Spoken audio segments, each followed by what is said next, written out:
How Blockbuster turned down Netflix for $800 million a year. In the year 2000, two men sat across a conference table in Dallas, Texas. One represented a tiny company that was losing money. The other represented the most powerful video rental business in America. The tiny company was Netflix, and its co-founder, Reed Hastings, had come with an offer. Buy Netflix for $50 million. In return, Netflix would build and run Blockbuster's online business. It was a chance to own the future before the future had even arrived. Blockbuster said no, and according to accounts of the meeting, they laughed. 10 years later, Blockbuster was bankrupt. Netflix was worth billions. So how did the company that owned an entire industry fail to see what was coming? The answer is more uncomfortable than stupidity. Blockbuster saw the future. It just had 800 million reasons not to want it. To understand that number, you have to understand how Blockbuster actually made its money. In the 1990s, the company wasn't struggling. It was winning. 9,000 stores, 60 million customers. A brand so dominant that renting a movie wasn't called renting a movie. People just said, "I'm going to Blockbuster." But underneath the brand was a business model built on one specific habit. Customers rented a movie. They kept it too long. They paid. Late fees alone brought in close to $800 million a year. That's not a side business. That's roughly $1 in every 6 Blockbuster made.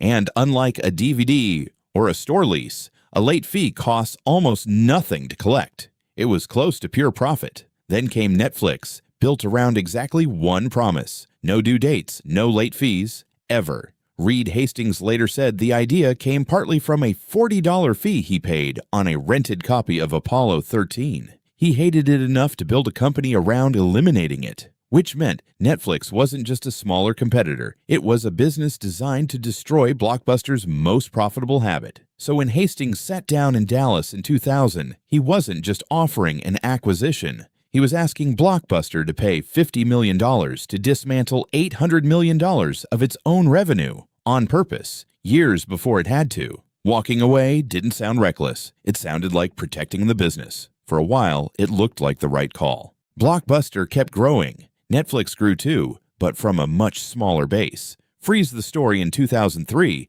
and almost nobody calls this a mistake yet. That's what makes it more than a story about executives who couldn't see the future. They could see it. They just couldn't afford in that room to act on it. By 2004, the cracks were showing. Blockbuster launched its own online rental service, years behind Netflix, and carrying a debt load from its spin-off out of Viacom that Netflix never had to think about. That debt wasn't a footnote. It shaped every decision that followed, because a company paying down billions in obligations doesn't get to make the same bets as one that doesn't owe anyone anything. Its greatest strength was quietly becoming its greatest weakness. 9,000 stores meant 9,000 leases and thousands of employees behind rental counters. Netflix needed none of it. No stores, no leases, no counters, just an envelope and a mailbox. Then in 2005, under pressure from investor Carl Icahn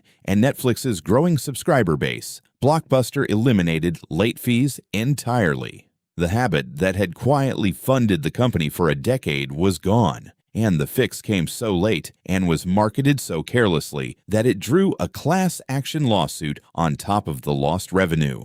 Meanwhile, Hastings understood something Blockbuster still hadn't accepted. The DVD was never the destination. It was only the bridge. In 2007, Netflix launched Watch instantly. No store, no mailbox, no waiting. Just press play.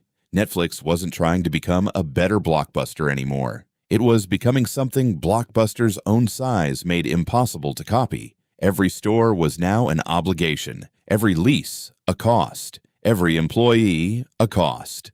A business built to be everywhere had become a business that couldn't move. Blockbuster tried to catch up. It launched Blockbuster Online, then a kiosk business, then partnerships to bundle streaming with cable providers. Each move was a reasonable answer to a question Netflix had already stopped asking, because Netflix wasn't trying to out-Blockbuster anymore. It was trying to make the entire category obsolete. In 2010, Blockbuster filed for bankruptcy. Netflix, the company it had rejected for $50 million, kept expanding. DVDs, then streaming, then original content, then a market value north of $100 billion. So was Blockbuster's decision stupid? Not really, and that's the part most retellings miss. Blockbuster didn't fail because it couldn't see Netflix coming. It failed because seeing it wasn't enough to make $800 million a year worth giving up in a room in the year 2000 with 9,000 stores still full of customers. Every year, Blockbuster protected that number was a rational decision on its own. Late fees were real, current, provable money. Streaming was a bet on infrastructure that barely existed yet. Saying no to Netflix wasn't reckless in 2000. It was the responsible answer. That's the trap worth remembering. A company doesn't usually collapse because of one bad decision. It collapses because 100 individually rational decisions all protect the same thing. What already works, at the expense of what's coming next. Blockbuster didn't lose because it lacked vision. It lost because its most profitable habit was also the one thing standing in the way of survival, and by the time that trade-off was undeniable, there was no revenue left to fund the pivot. Netflix didn't win because Blockbuster was foolish. Netflix won because it had nothing to protect and everything to build, while Blockbuster had 800 million reasons, every single year, to wait 1 year longer. And that $50 million offer in Dallas? It was never really about the money. It was the moment Blockbuster chose the business it already understood over the one that was coming to replace it, and never got the chance to choose differently again. If you enjoyed this story, subscribe for more documentaries about the people, companies, and decisions that changed business history. I'll see you in the next one.